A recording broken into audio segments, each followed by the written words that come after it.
Period চলাকালীন সময় মা বোনেরা ভুলেও 5টি কাজ করবেন না, তাহলে জরায়ু ক্যান্সার এবং বন্ধ্যাত্ব আপনার জীবনে চলে আসতে পারে।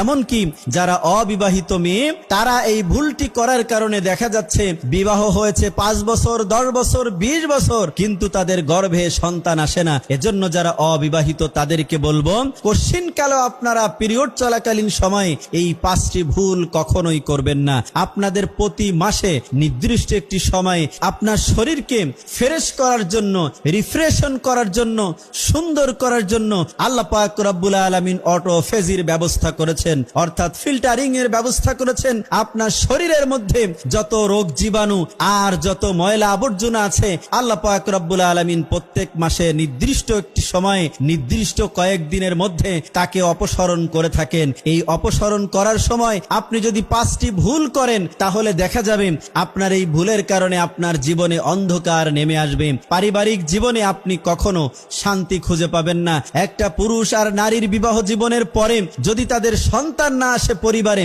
তাদের মতো অসুখী, তাদের মতো দুঃখী এই পৃথিবীতে আর কেউ থাকে না। যারা বিবাহ করার পর সন্তান হচ্ছে না, আপনারা হয়তো জীবনে ভুল করেছেন, অতি দ্রুত ডাক্তার দেখান, কোরআন হাদিস থেকে আমল করুন, আল্লাহর কাছে কান্না করুন। আল্লাহ পাক রব্বুল আলামিন আপনাদেরকে অবশ্যই তিনি শান্তিময় জীবন দান করবেন। এই ভুল 5টির প্রথম নাম্বার হচ্ছে, পিরিয়ড চলাকালীন সময়ে আইসক্রিম বা অতিরিক্ত ঠান্ডা জাতীয় কোনো কিছু খাবেন না। যদি খান, তাহলে দেখা যাবে এই ঠান্ডা জাতীয় আইসক্রিম বা ঠান্ডা পানি খাওয়ার কারণে আপনার ওই শরীরের নির্গত রক্তটা জমাট বেঁধে ভিতরে ক্যান্সার সৃষ্টি করতে পারে। দ্বিতীয় নাম্বার ভুল হচ্ছে, আপনারা যখন পিরিয়ড শুরু হয়ে যাবে, শশা অথবা দধি এটা আপনারা কখনো খেতে যাবেন না। কারণ শশার মধ্যেও যদিও খেতে ঠান্ডা লাগে না, কিন্তু তার কাজ হচ্ছে শরীরকে হিম করা, ঠান্ডা করা। দধি খাওয়ার পরে শরীরে ঠান্ডা অনুভূত হয়, কলা খাওয়ার পরে শরীরে ঠান্ডা অনুভূত হয়। যেই খাবারগুলো খেলে শরীর ঠান্ডা হয়ে যায়, শান্তি লাগে ঠান্ডার কারণে, এই খাবারকে আপনারা পরিহার করুন। তৃতীয় নাম্বার হচ্ছে, পিরিয়ড চলাকালীন সময় অতিরিক্ত লবণ খাবেন না এবং অতিরিক্ত চিনি খাবেন না। অতিরিক্ত লবণ আর চিনি সুস্থ একজন মানুষের জন্য সাদা বিষ, আর যারা অসুস্থ ডায়াবেটিক্স, প্রেসারের রোগী, তাদের জন্য তো এটা সরাসরি বিষের মতোই কাজ করে থাকে।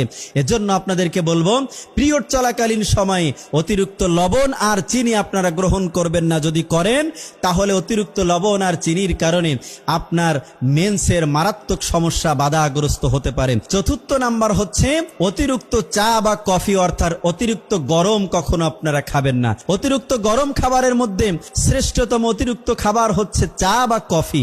এটা খাওয়ার কারণে কি হয়, অতিরিক্ত গরম পানীয় খাওয়ার কারণে শরীরটা গরম হয়ে যায়।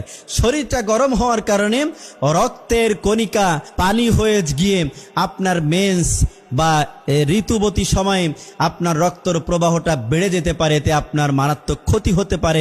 মেন্সের সময়টা দীর্ঘ সময় লাগতে পারে ভালো হওয়ার জন্য।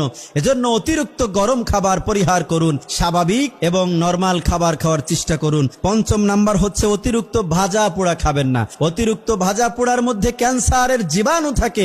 আপনার পিরিয়ড চলাকালীন সময়, অর্থাৎ একটি ক্ষত চলছে, রক্ত প্রবাহিত হচ্ছে, সেই সময় যদি আপনি ক্যান্সার আবিষ্কার হয় এমন কোন খাবার খান, তাহলে হতে পারে ওই রক্ত প্রবাহের সময় ক্যান্সার যুক্ত জীবাণু আপনার শরীরে প্রবেশ করলে তা বাহির না হয়ে শরীর যদি গ্রহণ করে ফেলে, আপনার জীবনে মারাত্মক অন্ধকার নেমে আসবে। এজন্য মা বোনদেরকে বলবো, পিরিয়ড চলাকালীন সময়ে ভুলেও আপনারা এই 5টি কাজ করবেন না। যদি আপনারা এই 5টি কাজ করেন, আপনার জীবন অন্ধকার হয়ে যাবে। আপনার জীবনে আসতে পারে ক্যান্সার এবং বন্ধ্যাত্বের মতন অভিশাপ। আল্লাহ পাক যেন মা বোনদেরকে হেফাজত